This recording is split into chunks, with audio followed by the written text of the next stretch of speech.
Hi everyone, welcome to the Center for Innovation in Campus Mental Health webinar series. Apologies for being a little bit late, and I'm just going to wait a couple of seconds for people to slowly roll in.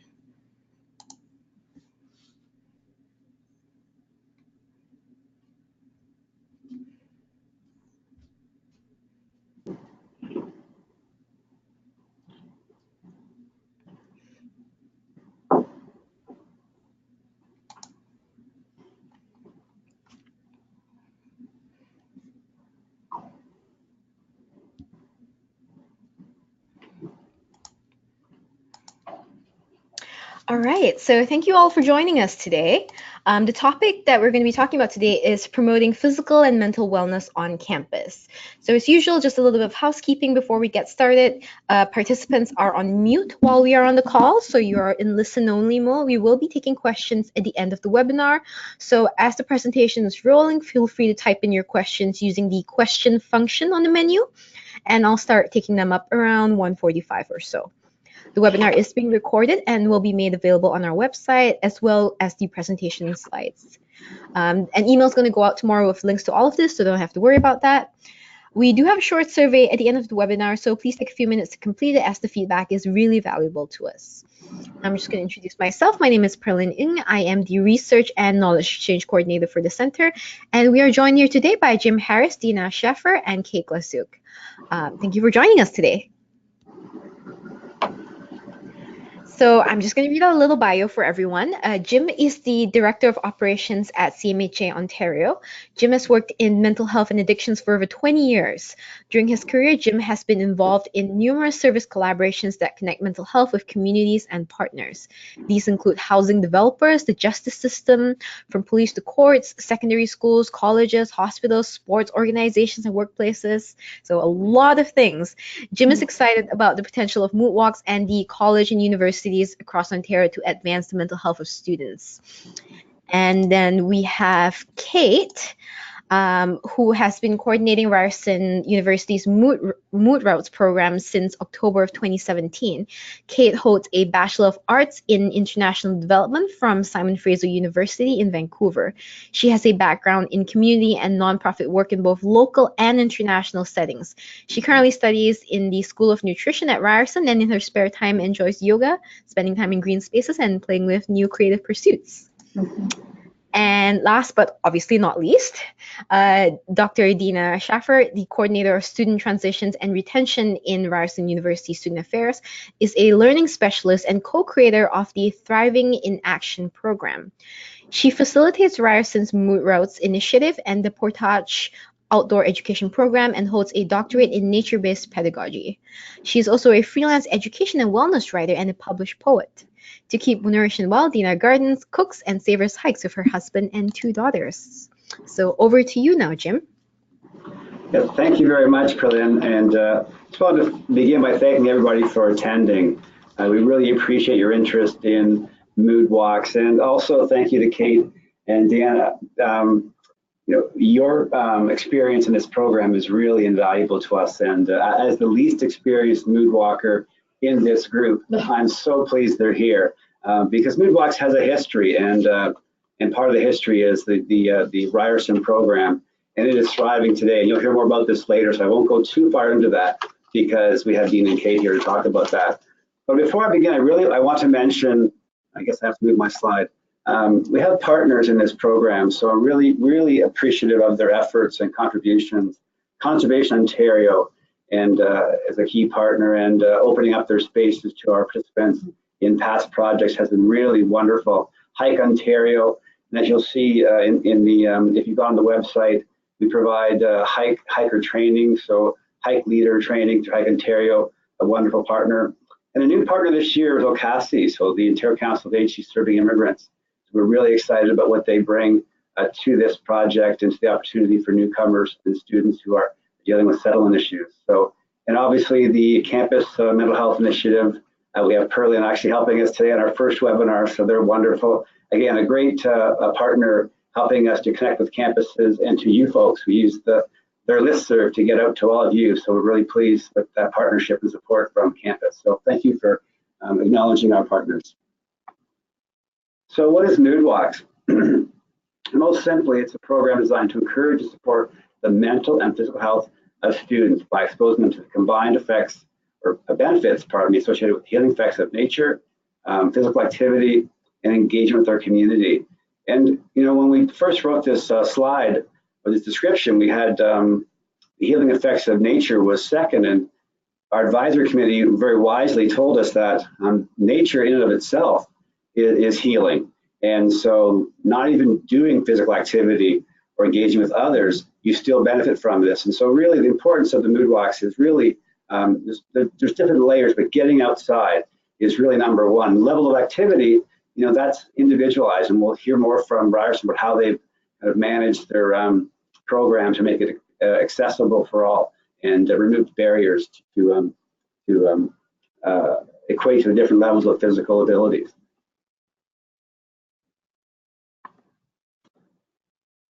So mood walks, and here we are, the joy of walking. So really, I'm going to make a guess that many of you are well in tune with the benefits of walking and being outside. And some of the clear benefits obviously can be done almost anywhere. Requires little equipment or training, and it's great to do with a group. It's wonderful to go for a walk and chat, or just observe and take in the experience and the surroundings. So, and the bottom line is walking in nature promotes our well-being and the health of our natural environment. As we learned from our partners from Conservation Ontario and Hike Ontario, there's things we can do by being in nature to actually help nature. So I'm not the nature expert in this panel, so I won't go too far into that, but certainly Dean offers a lot in that regard. So we'll hear more later. And again, this slide just really helps to reinforce some of the positive elements of mood walks. Walking outside has been proven to provide physical health benefits such as increased immunity, increased weight loss and fitness, reduced risk of diabetes, heart disease, high blood pressure, and help improve balance and coordination, and maintenance of strong bones, decreasing risk of osteoporosis. So, again, things that many of you might be aware of, but we're here to highlight the benefits of mood walks, so we're happy to reaffirm these for you today.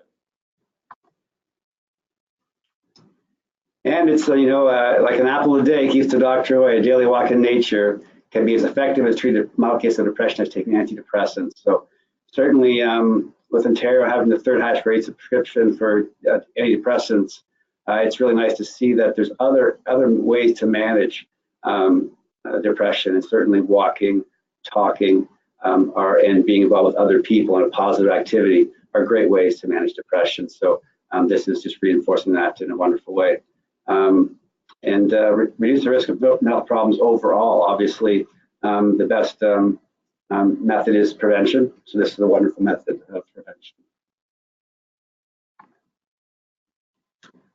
And this slide just really kind of encapsulates the program. We want to promote healthy people, healthy ecosystems. We want to enjoy natural spaces and protect them for future generations. And for our other folks who live in our environments, so that the plants and animals that share these environments. And this is really, this slide really talks about the potential for mood walks to be hike-based and to be in outdoor spaces. But as you'll hear later from Ryerson, it's one of the nice things about Ryerson being involved today as one of the many campuses that have done programs like this, is it's an urban campus. We're right down here in downtown Toronto. But their creativity and their commitment to the program is a great example of, you can find green spaces, find interesting places to walk anywhere. If they can find it in downtown Toronto, you can find it in Sudbury and Barrie and Windsor and London and all the places across Ontario that you're calling it or you're watching in from today. So, and again, it makes the point that mood walks is not designed to be one way. We really want campuses to devise the program in a way that works for them and their students, and that will take into account the unique partnerships you have in your area and the unique spaces you have in your area. So we really want you to think about this as how can we make it work in our community for our students. This is just a slide on some of the resources. We have a website, and hopefully you've visited moodwalks.ca, and some of these the stats around the visitors on the website came from our last Mood Walks. Mood Walks has had 3 different iterations. There was one in Mood Walks for seniors, and then we had youth in transition. And these are some of the examples of activities and events and contributions from the past Mood Walks. One of the things that was really exciting from the last group was the newsletters and sharing the learning and experience from across the Mood Walks groups. And again, it was a wonderful representation across Ontario. Learning about what people were doing, the partnerships that they found, sponsors in some cases. I mean, there's been some wonderful examples of who people got involved in their communities. You never know where there's a hiking enthusiast in your area, recreation enthusiast. So it's really wonderful to see just by asking and the contacts that can be made to make the program work for you. You probably can't see that wonderfully produced poster, which looks more like a thumb poster, but it's just a nice way of illustrating the program, the benefits, the opportunities, and the successes that are attributed to Mood Walks and the efforts of the campuses and the youth, a lot of youth groups that we had involved the last time, outpatient groups, community mental health services, that youth groups that they worked with. And what's most important, obviously, is the participants' experience, pardon me, and there's a testimonial, obviously, which really speaks to one of the key elements of the walk, which tell people to manage anxiety, depression, low mood, different things. But, they start their walk and they're feeling anxious. When they start connecting, they feel better. They've lived, and it's another outcome, and probably many of us are guilty of this. So there's places in our own backyard we've just never experienced. So when you get together with a group of people in other areas of your community, you'll find some real hidden gems that you might not have known were there. So this is one of the exciting things of opening up to a new opportunity. And we really like the connection to others, because obviously, and the campus is your world. So I will leave this to you. You guys are the experts, but we recognize that it's a big transition for young people moving to post-secondary. And some people struggle with isolation and making connections. And there's a lot of understanding of that. It's growing, which is really we really appreciate that growing, knowing that young people, when they're away, don't have home to go back to usually to ground themselves. They go back to a dorm room where they're isolated and such. This is a wonderful way to kind of help reduce that potential for isolation to happen for young people. So supports, some of you, again, if you're on the website, you've seen the program manual, and it's available in French and English. It includes a 15-minute, probably 15-week kind of themed walk idea. You can use it to guide your way. We have safe hiker training we mentioned earlier in the website. So a variety of resources to help you. So you won't be alone in any way, shape, or form. You will be well supported with your Mood Walks efforts. We'll produce newsletters as we go to help people kind of stay connected and create new opportunities. We have evaluation tools and supports, and that's something that Dean and Kate will talk about. We had both a closed group last time, so we had a real kind of fairly robust pre and post evaluation. But we recognize from advisory group that includes a lot of campuses. So we're really grateful that campuses such as Ryerson and Windsor who attend our advisory, because they're able to give us some tips on how we'll work at schools. And they talked about having open groups being best given the diversity of school experience in life and part-time jobs and activities and homework and such. So it'll be an open group. But so the evaluation really is best done group walk pre and post. So there's some great creative and simple and effective ways that our friends from Ryerson have developed that we'll be able to share with us and make our evaluation of this easier. Promotional materials, certainly CMHA will help us whatever we can to help you promote your Mood Walks and get it out to students. One really great idea that came from our folks in the advisory again was to have a promotional walk during orientation week. So a really, really positive addition to your orientation week, an activity such as the Mood Walks to students to help them connect, do something positive, both physically and mentally for themselves. And orientation support webinars such as today, but throughout the project. So again, Project manager, we don't have one right now, but we soon will have one starting next week. We will look forward to having Bojana Milanovic joining us. So we're excited to have Bojana joining us. Obviously support and developing community partnerships, and that's something we've kind of hinted on earlier as I spoke, but hiking clubs, conservation areas, parks or green spaces, organizations who might be interested. Really, again, it's about leveraging the contacts that you have in your community and the friends and the network of school connected organizations as well. There's lots of organizations inside the community of the school which can help with this as well. And another great opportunity is to support student volunteer engagement, which is great for students. I think, Kate, you were a student when you started this, so wonderful. It still is, there you go, wonderful. And one of the things we want to do, I'll just, maybe I'll mention now, we had done a mood walk kind of summit before embarking last time, but given the timing with summer and the schools launching in the fall, we won't do a pre-summit this time to kind of engage, but we definitely are excited about a post-mood walk summit, bringing together all of the organizations, all the learning for knowledge exchange and opportunities to connect and see what the future might bring. Because our real hope, our hope here at CMHA is that we're seeding a program like what happened at Ryerson. Is a thriving program now. It's exciting to know that there was a small part in seeding that program with the expertise that exists in the school and the passion that exists. So I'm hoping I'm coming to the end of my slides so we can get you to hear from Dean and Kate.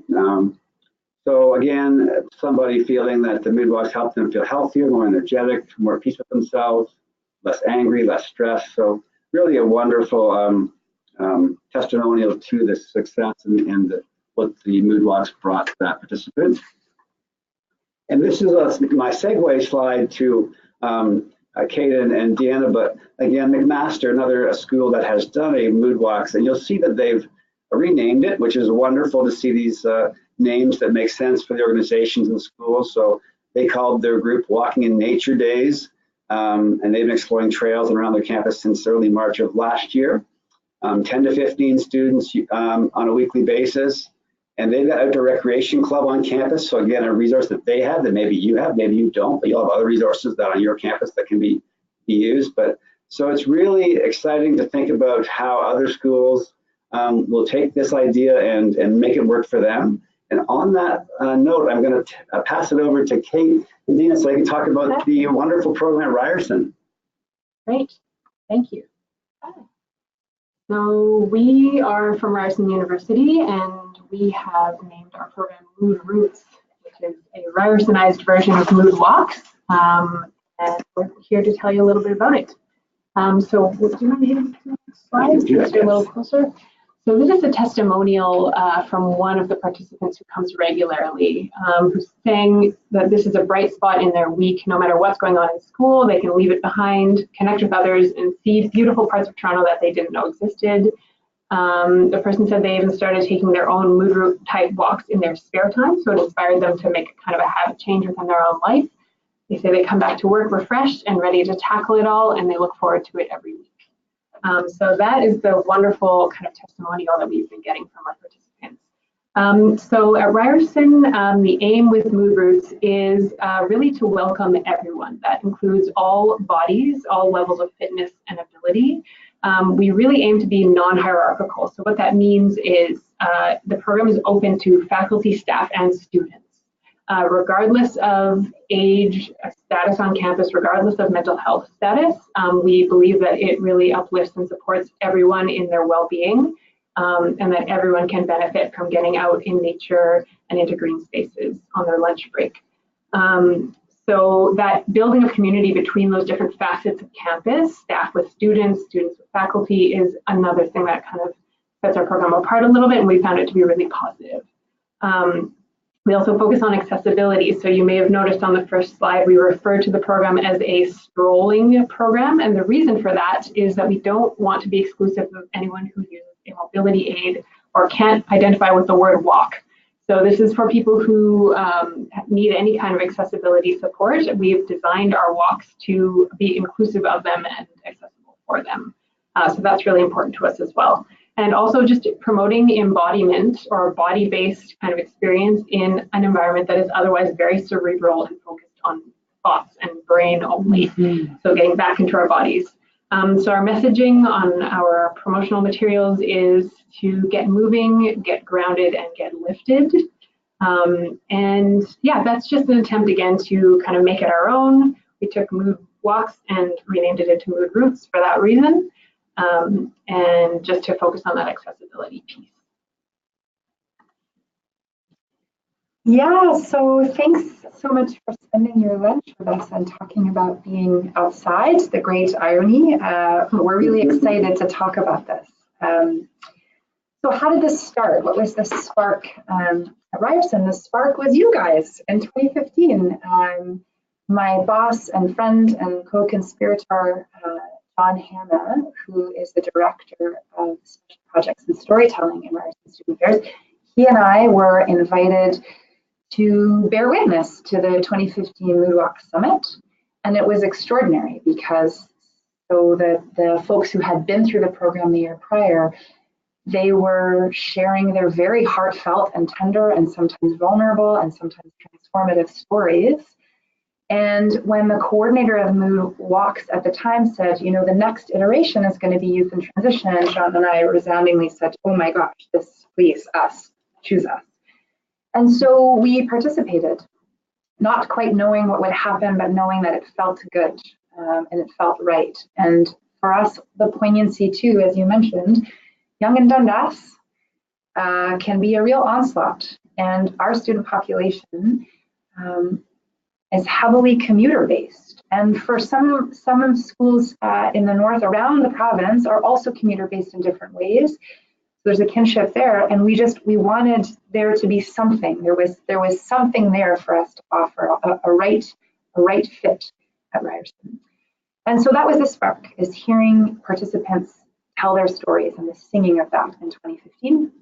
And we started really within a year. And how does it all make sense? How does it fit in? Well, Mood Roots at Ryerson now fits under the Thrive RU umbrella, which you can see in the screenshot there.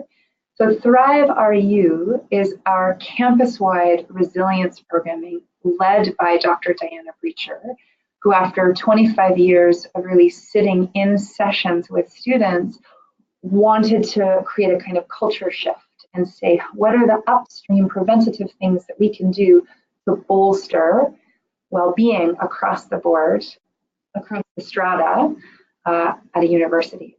And so Thrive RU is a big umbrella. Some of you might know Thriving in Action, our intervention for students. And Mood Roots / Mood Walks is a perfect fit there, is how to promote wellness in this weekly activity, in this weekly way of being together and being in nature. And one of the things that you'll see is we're also trying to grow our nature-based programming. And so you'll see that Mood Roots actually fits under this outdoor education piece, of which Portage is also a part. Portage, we take our students on day hikes and multi-day paddling trips, trying to make that connection, to repair that disconnect of person and nature, and really turn to all of the benefits that are provided when we immerse in natural settings. Okay, so we are guided by 6 seeds, John Hanna and I, when we were first figuring out what Mood Roots could feel like and look like on Ryerson campus, the things that we thought could be enhanced or elevated or bolstered. And so we've written them here: uplifted mood, decreased stress, and both of those things happen without us having to do very much, just by going on the walk, being with other people, being in natural-ish settings. These happen. Broadened perspectives. The routes we go on sometimes take us on different elevations. They take us away from our desk, and our lens changes through which we're seeing whatever conflict or minutiae or detail that we're working through. Restored attention. This is huge, and that we're trying to really share amongst the advisory committee, that we are treating Mood Roots and time intentionally spent in nature as a learning strategy, that there is deep research about how attentiveness can be repaired within more wilderness or natural contexts. Cultivation of relationships, community and belongingness. Belongingness is a key variable for students' persistence and retention. And if we feel connected to each other, if we feel connected to our campus, students might be able to continue to show up if that's what's right for them. And connection to place, the place that we are rushing to and rushing from and commuting from, sometimes over huge distances. And so how to actually feel connected to the place where we work, the place where we study, the program that we're in, the campus that we're moving through, and underneath that, the histories of this place too are important part. And so how did we make the routes? Just very briefly, we didn't think that we had all the answers, and we didn't really see ourselves as tour guides. So what we did was we turned to a really like a cross section of folks across campus to ask for their knowledges. We wanted their knowledge about accessibility, about specific ramps and soundscapes and construction sites and easier paths. So we wanted to make sure that we had folks whose work and expertise is on inclusion. We also wanted local histories. We have buried rivers in Toronto, and we wanted that to be part of it. We have architectural features. We go to a whole bunch of different places. We wanted to hear from those folks. Sounds, as I mentioned, edibles. We can eat service berries soon, right? In June, June berries or Saskatoon berries, wherever you're listening from. And so we wanted foraging, even in Toronto, safely to be a part. So what that's all to say is we never thought that we could know it all or do it all. We turned to people to just broaden the knowledge base underneath or undergirding movements.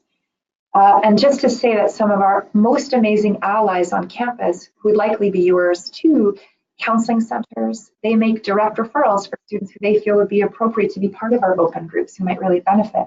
Health promotion, that's how we even heard about the 2015 summit, is through a colleague, a health promoter. Athletics, they've been fantastic in showing our message and our invitation. Disability Services Office, where I used to work and be a learning specialist, they also offered referrals. Student unions have been fantastic allies, and also related faculties, urban planning, for example. So really turning to all of the different ways of folks who are doing connected work. So we currently have roughly 12 different routes. Most of them are completely outdoors, but there are some that are kind of an indoor-outdoor hybrid that allows us to do the routes all year long, regardless of the weather. So we roughly split them into 3 categories, just to give you a sense of their character. We go on some walks that are pretty much completely nature-based. So going down to Sugar Beach, experiencing the lake, going over to Riverdale Farm through Cabbagetown is a very green space. There's ponds that we stroll by, which are really very green. You don't feel like you're in the city anymore.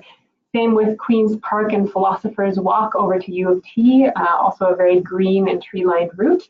And the Lester B. Pearson Garden for Peace and Understanding is similar. So kind of a really green spot. But we also, and one interesting thing to highlight, just to make this seem accessible to you no matter where you live, is it can be quite restorative to walk through urban landscapes as well. So we have some routes that their features are green spaces, trees, but also they are very urban. We are a highly urban campus. So places like going to the City Hall rooftop garden, it's a green space, but it's also just architectural features that make up the ecosystem that we're walking through. Same with a park in Yorkville, Grange Park over by Oakhead and the AGO. There's lots of art and there's lots of urban features within that park. And a secret and hidden waterfall garden at the Sheraton Hotel in downtown Toronto, which is absolutely beautiful. It's wonderful. Yeah, it's a fun little surprise. And then the indoor green spaces, which allow us on the days when it's quite snowy or quite windy to take a break or a reprieve from the elements. So we really do walk all year round. We take our routes all year round, except for when the campus is closed around the December break.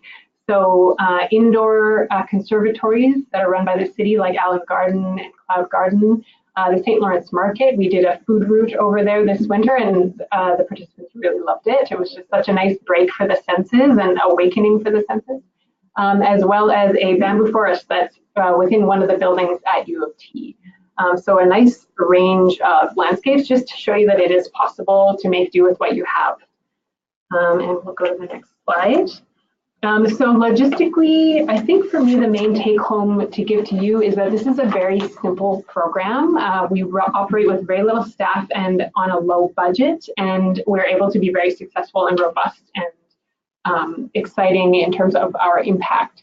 So we only operate with Deanna and I. She is a full-time staff member whose efforts are dedicated to many programs, not just this one.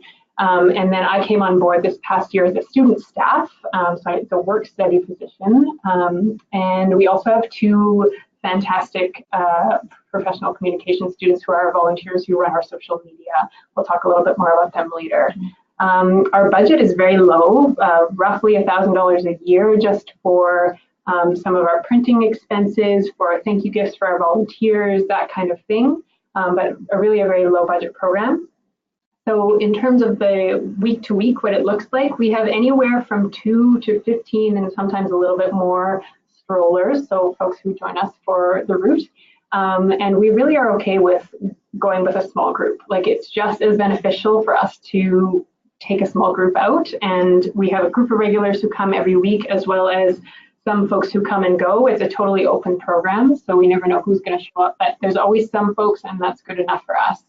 I just want to, just on the $1,000 with the Mood Walks project, $500 is available to the schools. So interesting to see how Ryerson's kept that $1,000 budget. $500 you would match. $500 is given from CMHA. So wonderful to see that even over time, that $1,000 budget has been able to facilitate the program. So thank you. Which really is actually an overestimate. So then everyone knows that's sort of the cap. It's not more costly than that.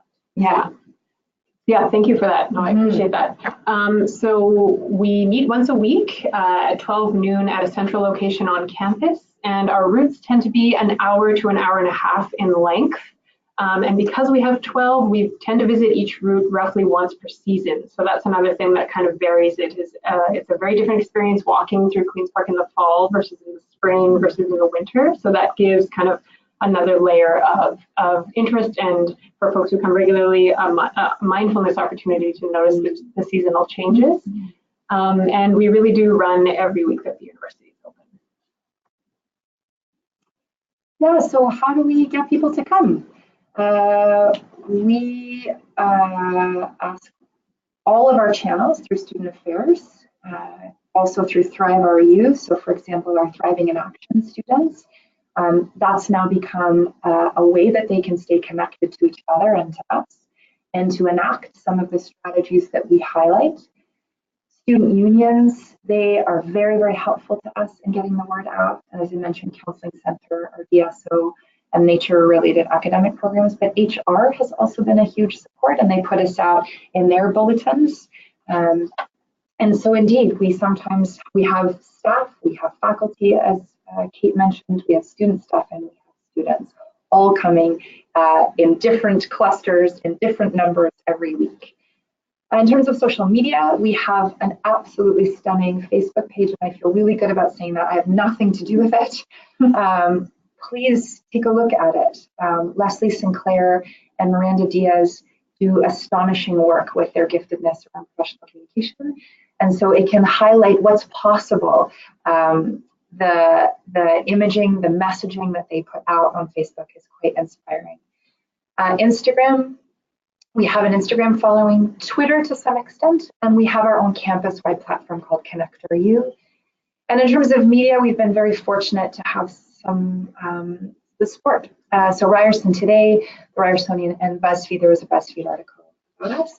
And I'm just noticing time. So what I'll do is not show this film, but if people are interested by a film that was put out, short film, they can email us and we can happily send it out. And it just talks about that biophilic inclination, which is our inbuilt desire to affiliate with nature, which is to say we all feel good when we're in nature, and we're designed that way. And so mood routes or mood walks taps into that. It actually goes with what we're naturally inbuilt inclined to do.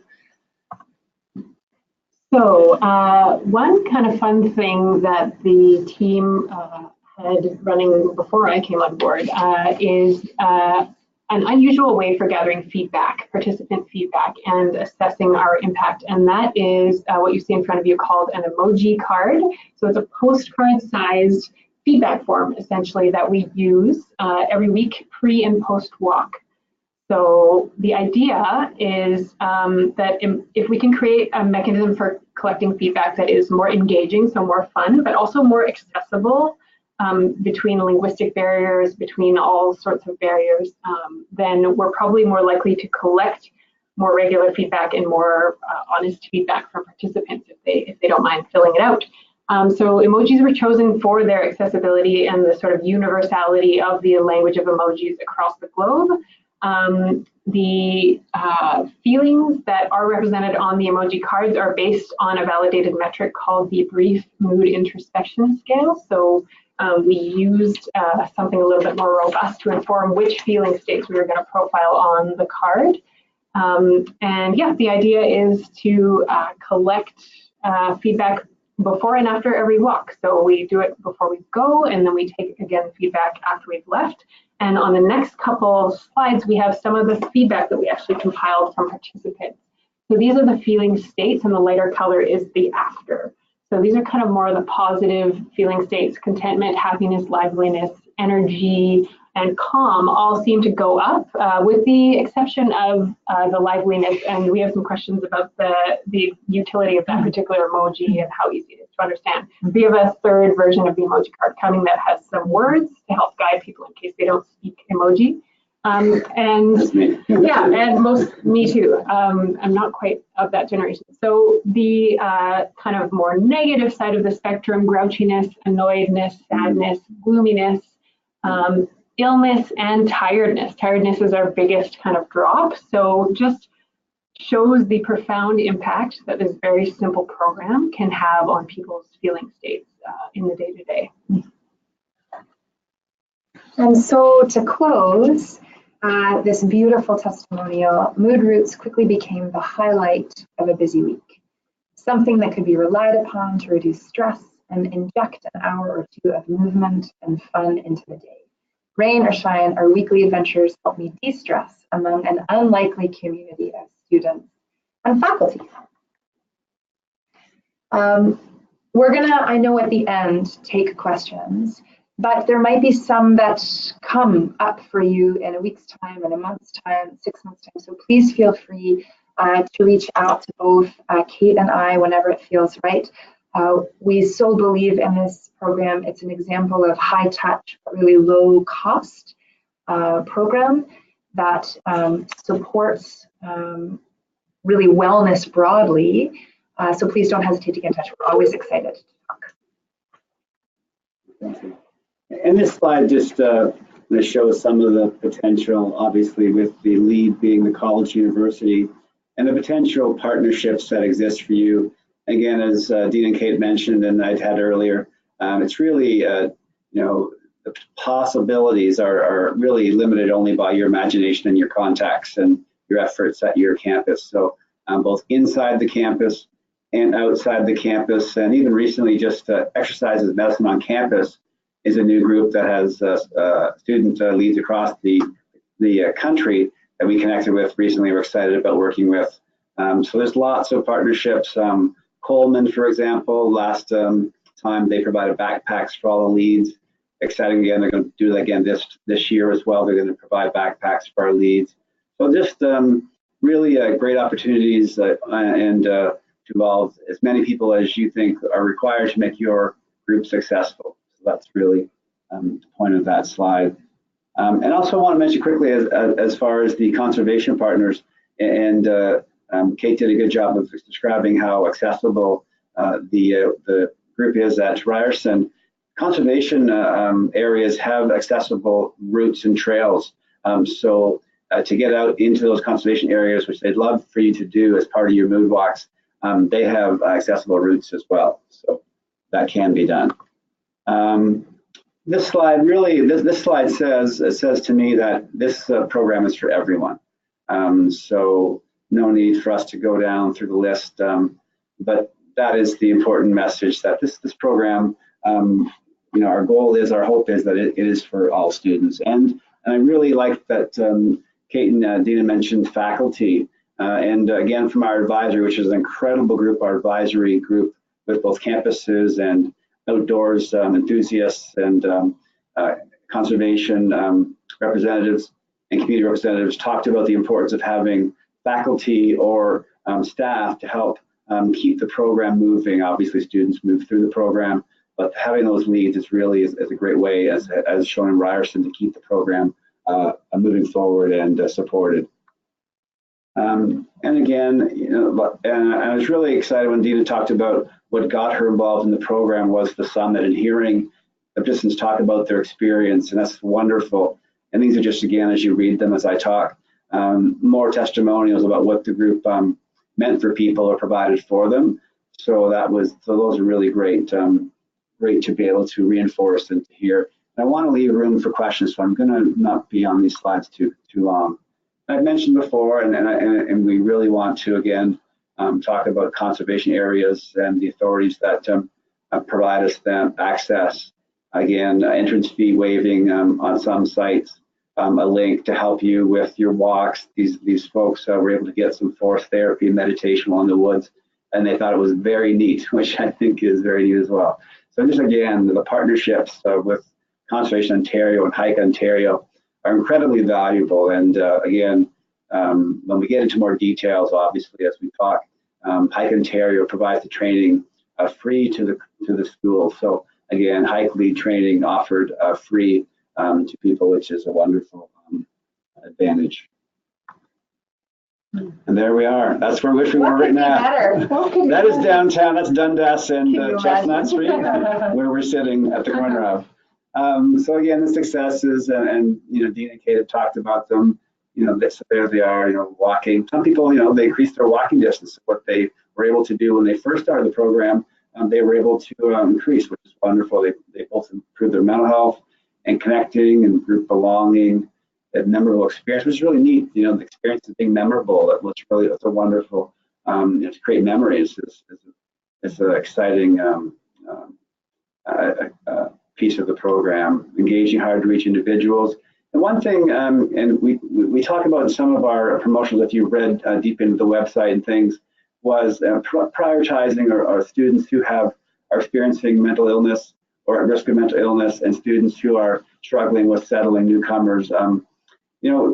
We want this program to be for all students and to be a proactive mental health and wellness exercise. But certainly we know, and those of you are watching in from student services, recognize that this could really be a program that's helped students who are struggling already with their mental health.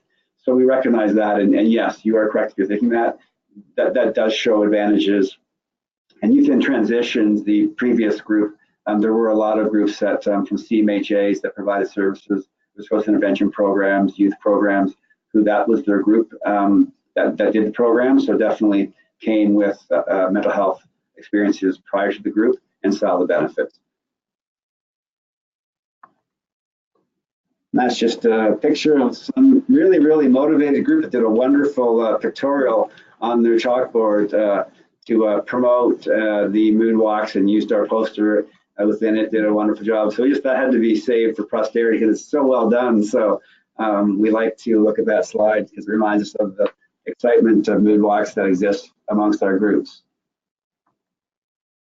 And again, more messages from the individuals. So it's really exciting. And these are testimonials both from people who are leads and people who participated in the walks. This group, mostly people who are leads from the group. And obviously they support the program and recount its advantages. And there we go. So we hope that you can grow your own Mood Walks program and get going, get outside. Maybe after this webinar, Deanna and Kate and I'll go for a walk. So thankfully, I'm very again appreciative of your time that you've come today to listen to us, and we hope that we've left enough time to get your questions in. So I won't speak any longer, but hopefully we can connect now, and if people have questions, we can find a way through technology to orderly answer them. So thank you again, and hope you have questions. We're ready to answer them. Hi, thank you all for that great presentation. So just a reminder, everyone, if you have questions, type them into the questions function. So the first question that we have is, do you require any forms or sign off by the participants when they take part in the program? Great question. So one of the first places I would recommend you go would be to the moodwalks.ca website, and there is paperwork and a description of all the different elements that are required, including participation and that liability type stuff. So all that stuff is there, and certainly each campus will have their own maybe structures around those type of activities and how they govern them. But from our end, there's a template of forms and different methods to kind of cover those details. So that is available to you. Thank you. So just waiting in for any other questions to roll in. In the meantime, I have one of my own questions for you. So what next for both Mood Walks and Mood Routes at Ryerson? Like what are you building towards now? So what we're really excited about is because over the past year, there is an ever stronger group of regulars. My hope is that once a semester, we can go on a day-long hike in wilder places. I'd like for us to go to the Rouge for a full day. I'd like us to go to the Toronto Island. I'd like us to do a ravine walk. I think that we now have enough people and enough of a community feel that we're ready to do that. We're ready to go further afield and celebrate our kind of weekly commitment by a larger adventure. And we're also always working toward community building, so building connections with the Aboriginal Student Society on campus, building connections with the urban farm, which is a rooftop farm that we have at Ryerson, going to visit that. There is a professor who I've been meeting to connect with who is a tree expert, so doing a sort of tree identifying, plant identifying kind of walk. Those kind of more specialized things can start to happen now that the program is kind of robust and running. And for Mood Walks, what we're hoping for our next step in this project is to have 20 campuses across Ontario start new programs. So our hope is that your interest will have been piqued today, or not fully affirmed today, and you will visit moodwalks.ca or contact us here at CICMH or through your contacts through Campus Mental Health, and make an application to one of the 20 campuses. And just as a maybe I won't. We're hoping we can do more than 20. I think we'll be able to do more than 20, but certainly we are prepared to support at least 20 campuses. And again, the information is on the site, the application is there, the contact information is there. So we would love for you to reach out if you have questions, or if you're ready to go, please fill out the application and you can send it right away, and we will be excited to connect with you and help you get your program going, and hopefully have the success and excitement that's been experienced at Ryerson and McMaster. Thank you. Looks like a pretty bright future. So the next question we have is, can you elaborate on what costs are needed to cover within the budget? Yeah, so the $1,000 is really just a kind of approximation. So we have materials, we have printing materials.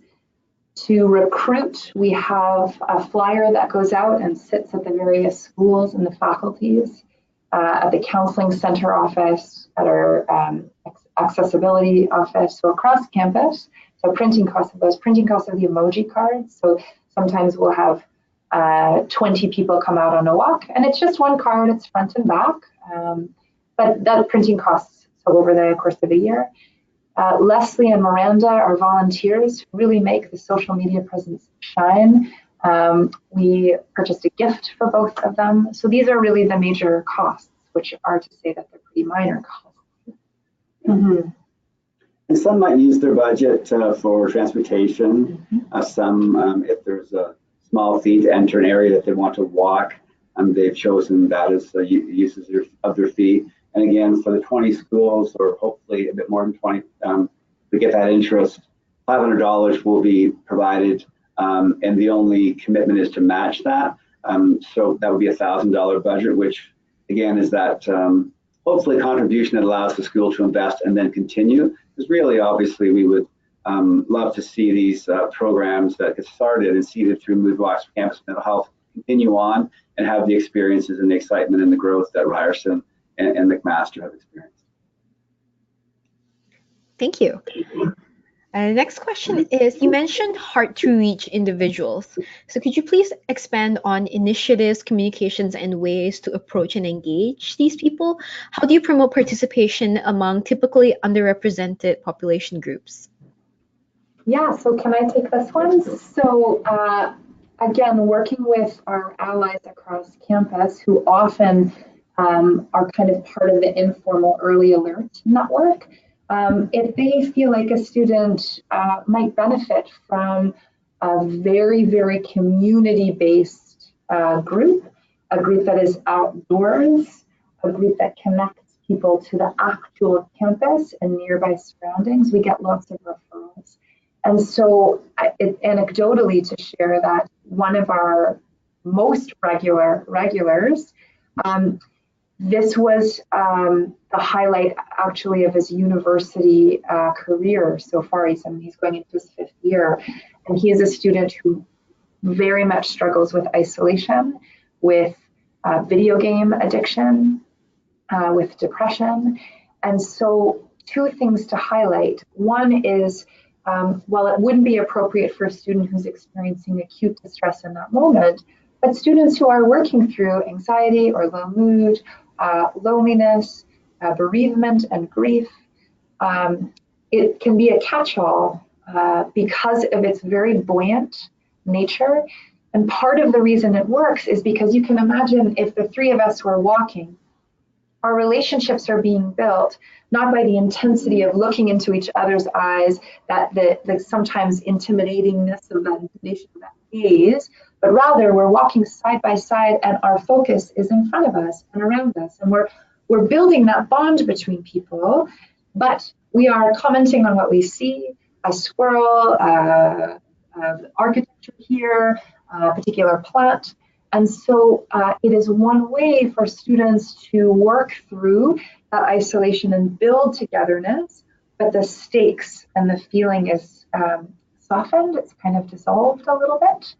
The other very interesting thing that can happen quite naturally, and has happened, is that Mood Roots itself becomes an early alert system. And so we've had students where we are their one place of connection, and we have warmly referred them.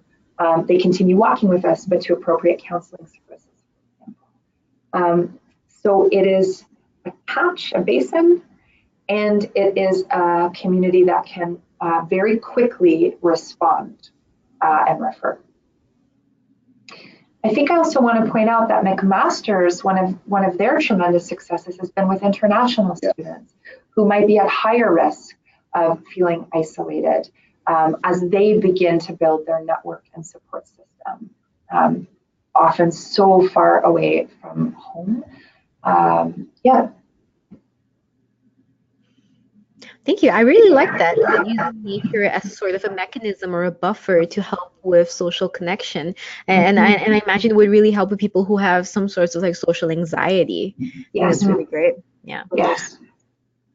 So the follow-up, sorry. Go ahead. Just to say that there's nothing else specialized in that situation that's needed. It's not that it's not a closed cohort. It's open and it's fluid, which means that students are voluntarily coming, and it's based upon their sense of connection, that there is a warm, an unbelievable, benevolent welcome each and every walk. There is a sense of being known, of recognized, of walking together. This sort of hierarchy is collapsed, as Kate described.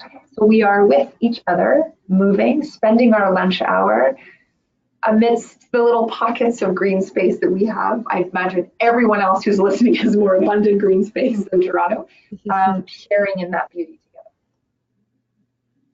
Thank you. So the person who asked that question actually had a follow-up question, which is to clarify, are you doing any targeted promotions to the hard to reach groups? And if so, what does the promotion look like? Well, yes, we are. And so targeted promotion is that we have, it's called SHARPs, or Student Health Ambassadors. So they are peer health promoters. They come on a practice walk to have a felt, enacted experience of the walk so that they can reach the students who are coming to consult with them. We have our housing and residence team who are often right there confronted when things are really can be going not so right for students as they're living on campus.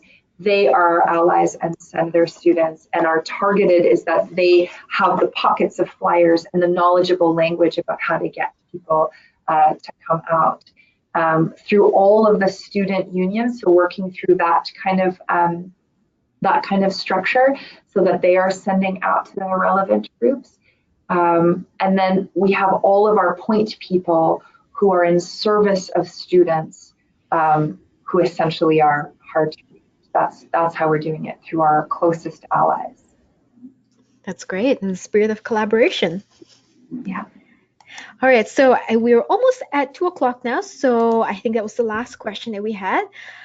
So thank you so much for presenting with us and telling us about the great program. And thank you everyone for joining us. So just going to take a little bit of time to talk about our community of practice. So we've partnered with EENAT at CAMH to host an online space where webinar participants can continue to ask questions and post discussions about our webinars.